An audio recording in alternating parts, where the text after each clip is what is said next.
સર્વે સંતો તથા ભક્તજનો, જય સ્વામિનારાયણ.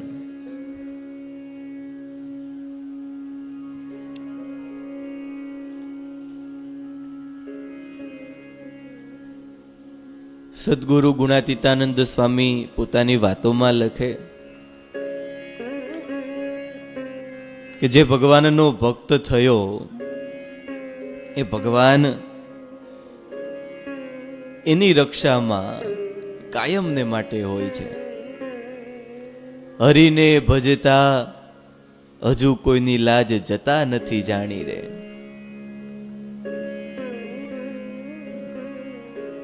જેણે જેણે ભગવાનને ભજ્યા છે એ મહારાજે એમની ચિંતા કરી છે. ભગવાનનો આ સહજ સ્વભાવ છે. ભગવાનનો તો ઠીક, પણ મનુષ્ય માત્રનો એ આ સ્વભાવ હોય કે કોઈ પણ પોતાને આશરે આવ્યો હોય,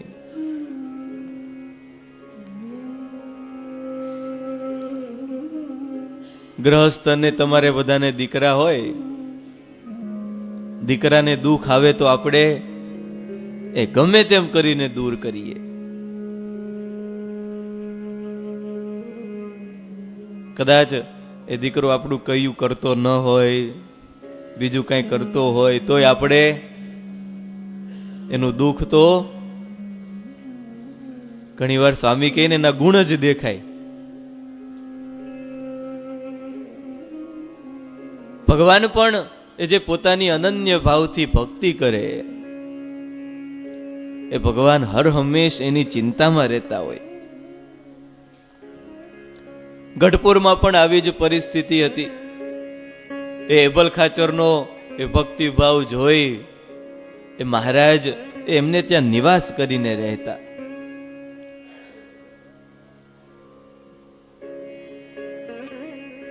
ગઢડું મારું ને હું ગઢડાનો, મહારાજનો સતત એ યોગ મળે,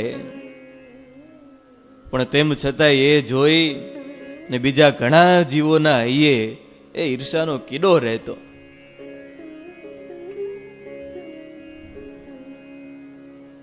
અને ઈર્ષા ઠેઠ ત્યાં સુધી કે પોતે જેમનું ભજન કરે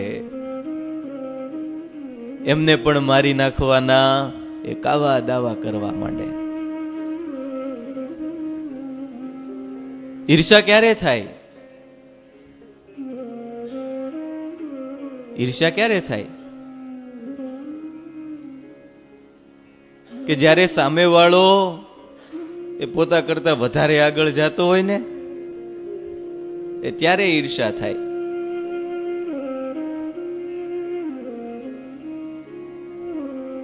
એમાંથી કંઈક પડવી લેવાની ઈચ્છા થાય. નારદજીને એ તુંબરુ પ્રત્યે ઈર્ષા થઈ. બંને એક સરખા હતા. ભગવાન એ તુંબરુ ઉપર ખૂબ રાજી થયા. બંને ગાન વિદ્યા જાણતા હતા.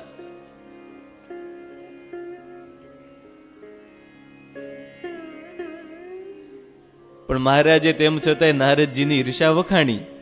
શું કામ? તો કે એની જેવા ગુણ મેળવીને ભગવાનને રાજી કરવા છે. પણ અહીંયા તો એ મહારાજને જ મારવાના કાવા દાવા થાય. અને એમાંય એ એભલ ખાચર ધામમાં ગયા એટલે એ દ્વેષીઓને તો સહેજે મોકળું મેદાન મળ્યું. દાદા ખાચર તો હજુ 13 વર્ષના નાના બાળક હતા. મનમાં થયું કે આ માંડવધારની આવક ખૂબ છે, અને જો આપણા હાથમાં માંડવધાર આવી જાય એ તો આપણું એ કામ થઈ જાય. માંડવધારના એ માથા ભારે જેઠોને મેરામણને ચડાવ્યા. માંડવધારની જે કાંઈ પણ ઉપજ આવતી એ બધી જ બંધ કરાવી દીધી.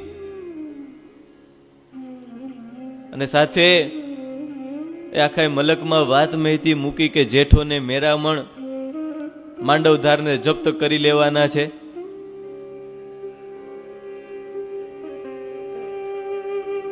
આ બાજુ ઉપજ બધી બંધ થઈ એટલે એ કારભારી લાધા ઠક્કરે મહારાજને એ પૂરેપૂરી જાણકારી બધી વાત કરી. કારણ કે કારભારી હોય એને બધું ધ્યાન રાખવું પડે, ક્યાંથી શું આવે છે, શું નથી આવતું, ને નથી આવતું તો શું કામ નથી આવતું. ચતુર હોય એ બધા. એટલે સહેજે મહારાજને પૂરેપૂરી વાતની જાણકારી કરી કે મહારાજ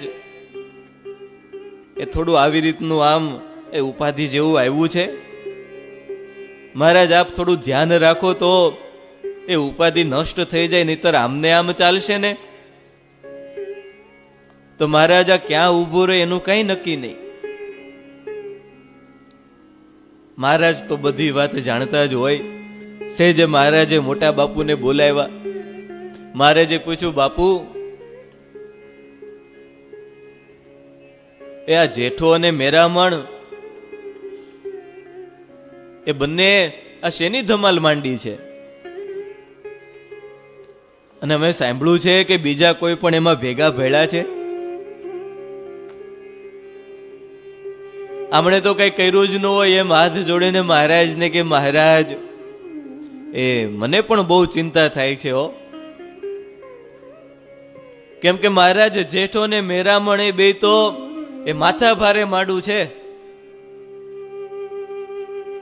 મહારાજ એને છંછેડવામાં તો એ આપણે જ નુકસાન વેઠવું પડે એમ લાગે છે. મહારાજ આમાંથી એ છૂટવાનો એક જ ઉપાય છે. મહારાજ તો બધું જાણતા હતા. મહારાજને કે મહારાજ આમાંથી છૂટવાનો એક જ ઉપાય. મહારાજ કે બોલો બોલો શું ઉપાય છે? મહારાજ એ આપણે એક ગામ ઓછું એ સુખેથી ભજન તો થાય. હવે એને એક ગામ ઓછું કરીને શું કરવું હતું? મહારાજ આમાં એક જ ઉપાય છે, એ ખોટા એવા માણસોની સામે ક્યાં આપણે પડવું. અને વળી પાછું મહારાજ એની સામે પડી આપણે હારી જઈએ તો ગાંઠનું બીજું બધુંય જાય. મહારાજ આપણે એક ગામ ઓછું એ સુખેથી ભજન કરીએ. મહારાજ પૂરેપૂરી ચાલબાજી સમજી ગયા. હવે જેની આગળ 100 કૌરવો હતા, આખું રાજપાટ બધું હતું, પાંડવોની પાસે કાંઈ જ નહોતું. તેમ છતાંય આખી બાજી પલટી નાખી. હવે આ એક માંડવધાર તો એની સામે શું? મહારાજ પૂરેપૂરી ચાલબાજી જાણી ગયા. મહારાજ કે બાપુ એ આજે એક ગામ લઈ લે, કાલે બીજું લે, પરમદાડે ત્રીજું લે. એ બાપુ તો એ દાટ વળી જાય. આ તો કેમ ચલાવી જ લેવાય? અને અમારે તો એ ભક્તોનો પક્ષ એ જ ભજન છે. અમને થયું કે આમાં આપણું કામકાજ ફાવે એમ નહીં, કંઈક બીજું કેવું પડશે. અને મહારાજની વાત પણ સાચી ને. હવે કદાચ આપણા પાડોશમાં જ ઘર તો નહીં પણ એ ગામડે ખેતર હોય, બાજુનું ખેતર, અને ધીરે ધીરે ધીરે ધીરે દબાવતા જાય થોડું થોડું, તો શું કરો? હે ભાઈ લઈ જા એમ કયો?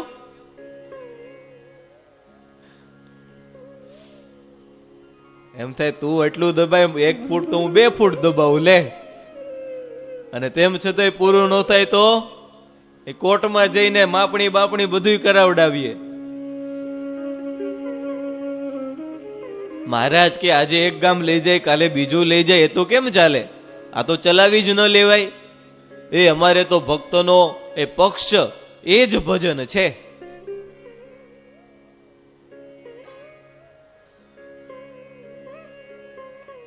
ઘણી વાર કહેતા હોય કે કદાચ એ આપણને દેખાય કે ભગત ખોટો છે, ભગતમાં થોડો ઘણો એમ વાંક દેખાતો હોય, અને સામે એ કોઈ એવો બિન સત્સંગી અથવા તો બીજું કોઈ હોય ને, એ પક્ષ તો ત્યારે જ એ કહેવાય કે જ્યારે એ 2 ને 2 5 કહેતા હોય ને આપણે માની લઈએ કે ના એનું તો સાચું જ છે, અને ગમે તેમ કરીને ભગવાનના ભક્તની એ રક્ષા થાય. મહારાજ કે અમારે તો ભક્તોનો પક્ષ એ જ ભજન. મોટા બાપુને થયું કે આમાં હજી કંઈક આપણે નવું કંઈક કરવું પડશે. મહારાજને કહ્યું, અરે મહારાજ એ તો બધું ઠીક છે, પણ મહારાજ હમણાં એવા પણ સમાચાર મળ્યા છે કે 2 જણા એકાદ 2 દિવસમાં જ એ મહારાજ તમારા ઉપર ત્રાટકવાના છે. મહારાજ જો તમે એ થોડા દિવસ એ ગઢડાની બહાર જતા રહો ને તો મહારાજ એ બંને એ ધૂળ ફાકતા થઈ જાય. મહારાજ કે ભલે બાપુ, એ તમે તો અમને વહેલા ચેતવ્યા ને એ બહુ સારું કર્યું. એ અમે તો જો આજે જ નીકળી જવાના છીએ. એ સારું થયું તમે એ થોડી ઘણી વાતો જાણો છો એમની. મહારાજ કે અમે તો આજે જ નીકળી જશું. ઈર્ષાળુ ઘણા રાજી થયા. મનમાં થયું કે હવે તો એવો જો હુકમ ચલાવવો છે, એવો હુકમ જમાવવો છે કે ભગવાન સ્વામિનારાયણ મહારાજ એ ગઢપુરમાં પગ મૂકે નહીં. આ બાજુ દરબાર ગઢમાં ખબર પડી કે એ મહારાજ ગઢપુર છોડીને જઈ રહ્યા છે. કેટલા દિવસ જઈ રહ્યા છે, ક્યાં જઈ રહ્યા છે એનું કોઈને કઈ રહસ્ય જણાતું નથી. કારણ કે પ્લાનિંગ કરવો હોય તો એને ગુપ્ત રાખવો પડે, અને જો ગુપ્ત ન રાખીએ તો એને પ્લાનિંગ કહેવાય નહીં. એ દેશની યુદ્ધ નીતિ હોય તો એ બધી ગુપ્ત હોય, એ કોઈને પણ ખ્યાલ હોય નહીં. અને તો સર્જિકલ સ્ટ્રાઇક થાય, નહીતર સર્જિકલ સ્ટ્રાઇક ન થાય. એને ગુપ્ત રાખવી પડે. મહારાજને થયું હશે કે આજે તો સર્જિકલ સ્ટ્રાઇક કરવી છે. મહારાજે ગઢડામાં વાત વેતી મૂકી કે અમે જઈ રહ્યા છીએ, પણ ક્યાં, શું કામ, કેટલા દિવસ, કોઈને કઈ ખ્યાલ નહીં. અને વળી પાછા મહારાજ પણ ઉદાસ થઈ ગયા. મૂળજી બ્રહ્મચારી એ મહારાજને એ સાંજે એ વાળું કરવા માટે બોલાવ્યા, પણ મહારાજ આવ્યા નહીં. વળી પાછા 2-4 વખત ગયા, મહારાજ કઈ જ બોલે નહીં. આખા દરબારમાં ઉદાસી છવાઈ ગઈ. મહારાજને જવાનું કારણ જાણતા હતા એટલે દરબારગઢના વાસીઓ બધા જ આ જેઠો અને મેરામણ ગોવાળિયાને એ ફિટકાર વસાવે કે મારા એ બેના કારણે જ આ મહારાજ અહીંથી જાય છે. પણ સાથે સાથે બધાને વિશ્વાસ હતો, ખાતરી હતી કે કાળના પણ કાળ ભગવાનને પકડવાની એ કોઈની તાકાત નથી. એની હાથમાં તો બધાની એ જીવન દોરી છે. જીવ ઈશ્વર તરુણ રે માયા કાળ પુરુષ પ્રધાન, સહુને વશ કરું રે સહુનો પ્રેરક હું ભગવાન. અગણિત વિશ્વની રે ઉત્પત્તિ પાલન પ્રલય થાય, મારી મરજી વિના રે કોઈથી તરુણ નવ તોડાય. એકવાર મહારાજ સભામાં વિરાજમાન સામે મુક્તાનંદ સ્વામી આદિક બધા સંતો. મહારાજે હાથમાં એક સળી લીધી, સળીના 2 ભાગ કર્યા, એક આમ અને એક આ બાજુ. મુક્તાનંદ સ્વામી હાથ જોડીને મહારાજને કે મહારાજ આપની ચેષ્ટા કોઈ પણ એ હેતુ વિનાની હોય નહીં. મહારાજા આજે આતે વળી કેવું ચરિત્ર, એ સળી તોડી આમ અને આમ. મહારાજ કે એક બ્રહ્માંડ તોડ્યું ને એક બ્રહ્માંડ સર્જન કરી દીધું. હવે સંકલ્પ માત્રે કરીને આખા બ્રહ્માંડ સર્જાતા હોય ત્યારે જેઠો ને મેરામણ એ તો શું ગણતરીમાં આવે. મહારાજે ભગુજીને બોલાવ્યા, નાજા જોગિયાને બોલાવ્યા. મહારાજ કે ગાડું તૈયાર કરો, એ આજે રાત્રે જ જતા રહીએ.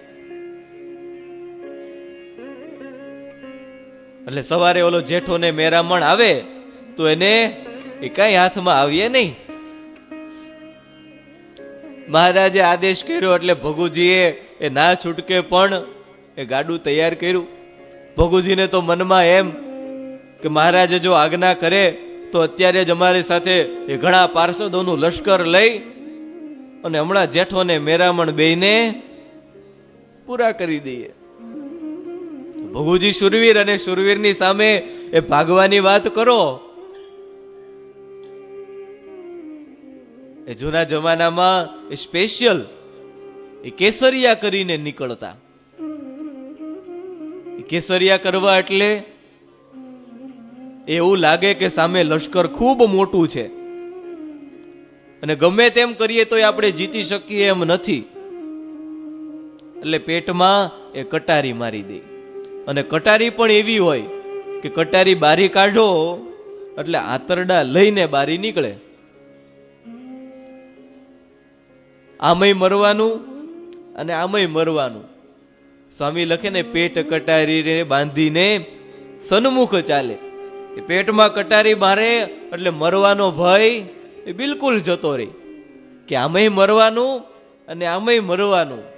અને પછી જે ધીંગાણું કરે, પછી જે યુદ્ધ થાય, એ સામે હજારોનું સૈન્ય હોય અને આ એ ગણતરીમાં હોય ને તોય કેટલાય માથા પાડી દે.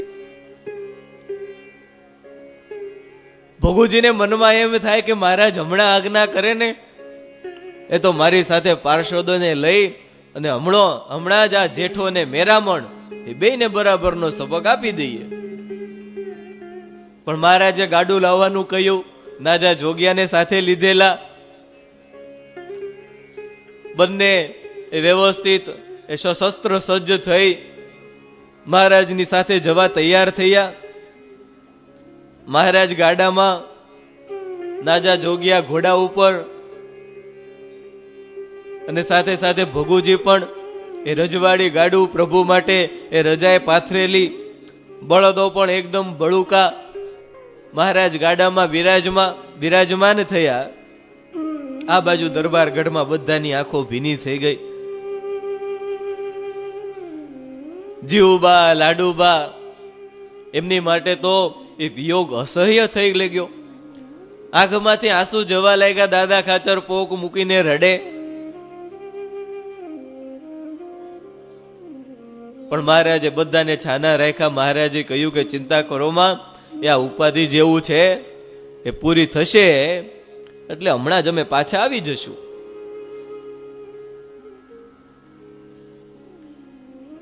મહારાજને વળાવવા બધા એ ગામના પાદર સુધી ગયા. મહારાજે ગાડું એ ઉગામેડી બાજુ લીધું. પ્લાનિંગ વ્યવસ્થિત કરવો પડે. નહીતર તો જોતા હોય કે કઈ બાજુ જાય છે, આમ જાય છે કે આમ જાય છે. જો ઉગામેડી બાજુ જતા હોય એ તો વાંધો નહીં, તો આગળ ગમે ત્યાં જશે પણ માંડવ ધારે નહીં આવે. પણ જો ગાડું બીજી તરફ વળ્યું તો માંડવધાર બાજુ જ જશે. પણ મહારાજ પૂરેપૂરા પ્લાનિંગ પ્રમાણે મહારાજે ગાડું એ ઉગામેડી બાજુ વાળ્યું. બધાને પાછા વળાવ્યા કે જાઓ તમે બધા, હવે એ ઉપાધિ પૂરી થશે એટલે અમે આવી જશું. અહીંયા જેણે જેણે પ્લાન ઘડ્યો તો કે હવે તો ગઢપુર એ પાડી પાડવું છે, બધાને મનમાં થયું કે હમણાં એ કાલ સવાર થાય અને પછી આપણો પ્લાનિંગ શરૂ કરીએ. જેવા ગામના લોકો બધા જે જતા રહ્યા એટલે મહારાજે આ બાજુથી એ ગાડું પાછું વાળ્યું. મહારાજે બંને સેવકોને કહ્યું કે આપણે ઉગામેડી નથી જવાનું પણ માંડવધાર જવાનું છે. અને જ્યાં માંડવધારનું નામ આવ્યું એ સાંભળતા જ બંને સેવકો ચમકા. અરે મહારાજ, એ ત્યાં તો જેઠો ને મેરામણ છે, એ તો કાળમુખા છે. મહારાજે બંનેની સામે એ બાથ ભીડવા માટે એ શસ્ત્ર સરંજામ વગેરે જોઈએ. એ મહારાજ તમે પહેલા કીધું હોત એ તો સાથે એ બધા પાર્ષદોને લઈ લેત. એની સાથે સોમલા ખાચર જેવા એ બડખમદાર સેવકો જોઈએ. મહારાજે સેજે કરડી દ્રષ્ટિ કરી.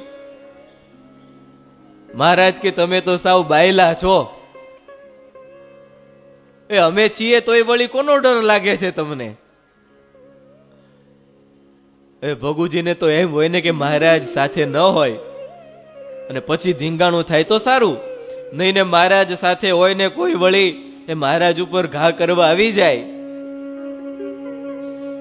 મહારાજ કે અમે સાથે છીએ ને તમને વળી કોનો ડર લાગે છે? બરાબરના શૂરવીરપણાના રંગમાં મહારાજ આજે આવી ગયા. ભગુજીને નાજા જોગ્યા કે હા મહારાજ, એ તો અમે ભૂલી જ ગયા. મહારાજ કે તો ચાલ્યા આવો અમારી પાછળ પાછળ, એ કઈ પણ શંકા કરવાની નથી, અને આપણે એ જેઠો ને મેરામણ એમની પાસે જ જવાનું છે. એ વ્યવસ્થિત તૈયાર રહેજો તમે બંને. બંને સેવકોને અંદાજ આવી ગયો કે આજે એ પ્રભુની આંખ ફરી છે, એટલે જેઠો અને મેરામણ એ બંનેનું તો આજે આવી બન્યું સમજો. હવે આ બે તો શૂરવીર હતા, પણ ઓલો ગાડા ચલાવનારો એ કઈ શૂરવીર નહોતો. મહારાજનું વચન સાંભળ્યું કે માંડવધાર બાજુ જવાનું છે, અને પછી એ બે તો શું કરે એનું કઈ નક્કી નહીં. એ ગાડું ચલાવનારને પરસેવો વળી ગયો. મનમાં થયું કે માંડવધાર જશે એટલે એ નક્કી ધીંગાણું થશે. થોડે આગળ જતા એ થોડોક મોટો વોકળો આવ્યો, પણ ગાડા ચાલકને કઈ ખબર પડી નહીં, એટલે મહારાજે ગાડું અટકાવ્યું. મહારાજ કે એલા જોતો ખરા, આગળ વોકળો છે. હાથ જોડીને મહારાજને કે મહારાજ હું તો રતાંધળો છું, તે રાતે કઈ દેખાતું નથી. મહારાજ કે તો પેલા કેવું જોઈએ ને, એ બીજા કોઈને લઈને આવત. આ ભગત કે મહારાજ પણ મને ક્યાં ખબર હતી તમે માંડવધાર લઈ જવાના છો. જો મને ખ્યાલ હોત કે માંડવધાર જવાનું છે તો મહારાજ બીજાને જ ગાડામાં બેસાડી દેત. મહારાજ કે આગા જાઓ. મહારાજે બળદની રાશ હાથમાં લીધી. બોકળો ઠેકાવવો હતો એટલે મહારાજે સેજે ગાડું એ પાંચેક હાથ પાછું ઠેલવું. બળદને એ બરડે થાપો દઈ અને હોકારો કર્યો, અને ત્યાં બળદ એવા દોડ્યા કે વોકળો કૂદીને સામે કાંઠે પહોંચી ગયા. અંધારી રાત હતી અને ઘણું આગળ જવાનું હતું. આ બાજુ મહારાજે જોયું. મહારાજ કે ઓલા નાજા જોગ્યા ક્યાં ગયા? હવે નાજા જોગ્યા બીજે રસ્તે ચડી ગયેલા. થોડી વાર ગાડું ઊભું રાખી અને મહારાજે એ ભગુજીને કહ્યું કે જાઓ એમને ગોતી આવો. ભગુજી શોધતા શોધતા નાજા જોગ્યાને લઈને આવ્યા. એટલે મહારાજે પૂછ્યું છે જે મહારાજ કે કેમ નાજા, આ ક્યાં ભૂલા પડી ગયા હતા? નાજા જોગ્યા મહારાજને હાથ જોડીને કે મહારાજ મને રાતે ઓછું દેખાય છે. મહારાજ કે આ તુંય રતાંધળો, આ ગાડા વાળો એ રતાંધળો, એ બધા આવા જ ભેગા થયા છો. તો હવે આગળ આપણે લડવાનું છે, ત્યાં જઈને શું કરીશું? અરે મહારાજ, એ અમે આગળથી કહીએ કે હું રતાંધળો છું અને તમારી સાથે ન આવું તો મહારાજ લાજ જાય, માટે મહારાજ રાજ રાખવા માટે મેં આપને કહ્યું નહીં. મહારાજ કે તોય ક્યાં પણ લાજ રહી.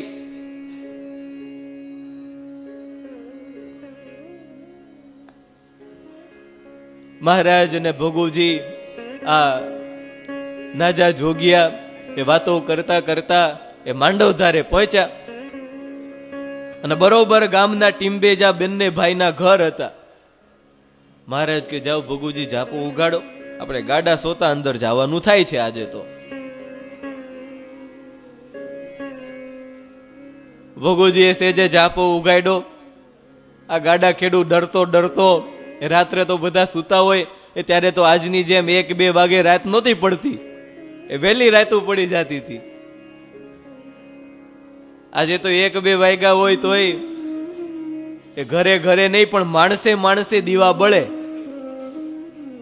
ખ્યાલ આવે ને? માણસે માણસે દીવા બળે. એ રાતે 1 વાગ્યો હોય તોય એ દીવો શરૂ જ હોય એનો. મહારાજે છે જે ગાડીથી નીચે ઉતર્યા અને ગાડાની એ ઊંધ ઊંચી કરી અને ઓરડાના પગથિયા ઉપર એ કાળી છીપરી પડેલી. હવે મહારાજ તો એ બરાબરના રંગમાં આવી ગયેલા. મહારાજને થયું આ નાજા જોગ્યા નથી જોતા, એક ભગુજી એક છે અને બીજો આ ગાડા ખેડૂય છે, જો તલવારથી લડવા જશું ને તો એમાં એકાદાને વાગશે અને વળી લોહી લુહાણ ગઢપુર જાશું એ તો ત્યાંય આપણી એ આબરૂ નહીં રહી. મહારાજે ગાડાની ઊંધ ઊંચી કરી અને પગથિયા ઉપર કાળી છીપરી પડેલી અને મહારાજે જોરથી આમ નીચે પછાડી અને એવો મોટો અવાજ થયો કે જાણે મોટી તોપ ફૂટી હોય. આખું માંડવધાર ધ્રુજી ઉઠ્યું અને એવો જોરદાર ભડાકા જેવો અવાજ થયો અને ભડકી અને આ પાછળના વાડામાં આ જેઠો ને મેરામણ બંને સૂતેલા બરાબર એકદમ ઝબકીને જાગી ગયા. મનમાં થયું કે આ તો કોઈ મોટી ફોજ આવી ચડી હોય ને એવું લાગે છે, કેમ કે બાબાજીનું લશ્કર એ ગામ લૂંટવા માટે આવતું ત્યારે પેલા આમ તોપોના ભડાકા કરે અને એમાં આ રાત એમાં પાછું મહારાજે જોરથી પડકારો કર્યો, ક્યાં ગયા જેઠો ને મેરામણ? સ્વામિનારાયણ ને પકડવા છે ને? આ ઉભા તમારી સામે આવો એમ કહીને મહારાજે તલવાર હાથમાં લીધી. તલવાર લઈ અને એવી આમ તેમ વીંજવા લાગ્યા અને એવો તલવારનો સાટ સાટ સાટ અવાજ આવે, કારણ કે પવનને વીંજે તોય અવાજ આવે. આ બંને જણાને થયું કે સ્વામિનારાયણ તો એ દરબારોનું મોટું લશ્કર લઈને આવ્યા લાગે છે. મહારાજે ફરીથી પડકારો કર્યો, દાદા ખાચરની જમીન ઉપજવી છે એમને, એ જમીન દબાવી દેવી છે, એ એનું વળતર લેવા માટે જે અમે આવ્યા છીએ. આ તલવાર એનું વળતર આપશે તમને. સાંભળતા જ આ સાવજ જેવા બંને શુરવીરો એ શિયાળ જેવા થઈ ગયા, ધોતિયા ઢીલા થઈ ગયા. મનમાં થયું કે આજે તો કાળ સામે આવ્યો છે, એની સામે જવું તો આજે તો મોત પાકું. બંને જણા એ પાછળના બારણેથી ભાગી ગયા. કોઈને કેવા પણ રહ્યા નહીં કે એ અમે જઈએ છીએ ને આ ટાણે પાછા આવશું. એ બંને જણાની સ્ત્રી હતી, બંને જણાની પત્ની, એ બંને મહારાજ પાસે આવ્યા. ખોળો પાથરી મહારાજને એ નમન કર્યા. મહારાજને કહ્યું, મહારાજ એ અમારા ધણી તો બે ઢાંઢા જેવા છે, એ બળદ જેવા છે. મહારાજ એમને તો પોતાની કઈ ગતાગમ રહેતી નથી, તો મહારાજ તમને શું પકડવાના હતા? મહારાજ માટે એક ઓરડામાં ગાદલું પાથરું મહારાજને ઢોલિયા ઉપર વિરાજમાન કર્યા. મહારાજ કે એ બેને કહી દેજો કે માંડવધારની ઉપજમાં જો હવે હાથ નાખશે તો અમારા પાર્ષદ ભગુજી એના માથા ઉતારી લેશે. આ એભલ ખાચર પછી દાદાનો કોઈ રખેવાળ નથી એવું ભૂલે પણ કેજો કે સમજે નહીં. બંને બાઈઓએ ફરીથી હાથ જોડ્યા. મહારાજને કહ્યું, મહારાજ એ અમારા બંનેના ધણીને માફ કરો. અમે બંને તો રોજ લાડુબા ને જીવુબા પાસે આવીએ છીએ, અમારા ગુરુ છે, તો મહારાજ એ તમે પણ અમારા ગુરુ. એ મહારાજ એમને એ તરછોડી દો. મહારાજે અમે બંને એમને મનાવી લેશું કે બીજી વાર આવે. મહારાજે આશીર્વાદ આપી. મહારાજ કે હવે આપણું કામકાજ પૂરું થઈ ગયું, બરાબરની ધાક બેસી ગઈ. હવે એ બંને એ ક્યારેય પણ એ ગઢપુર તરફ તો શું પણ દાદા ખાચરની જ્યાં જ્યાં જમીનો છે ને એ ત્યાં પણ એ માથું કાઢીને જોશે નહીં. મહારાજ મોડી રાત્રે આવી દરબારગઢમાં પાછા સુઈ ગયા. મહારાજે નાજા જોગ્યાને ઓલા બંનેને કહી દીધું, તમે બંને સુઈ જાઓ, કોઈને ખબર ન પડવી જોઈએ કે આપણે આવી ગયા છીએ. ત્યારે આવી રીતે જે એ મહારાજના એ અનન્ય ભક્ત હતા, એ ગમે તે રીતે મહારાજ એમની રક્ષા કરતા. ત્યારે આવા તો એ મહારાજના અનેક ચરિત્રો છે, પણ એ ચરિત્રોનું શ્રવણ આપણે ફરી ક્યારે કરીશું. બોલો સહજાનંદ સ્વામી મહારાજની જય. આવી અક્ષર જય સ્વામિનારાયણ.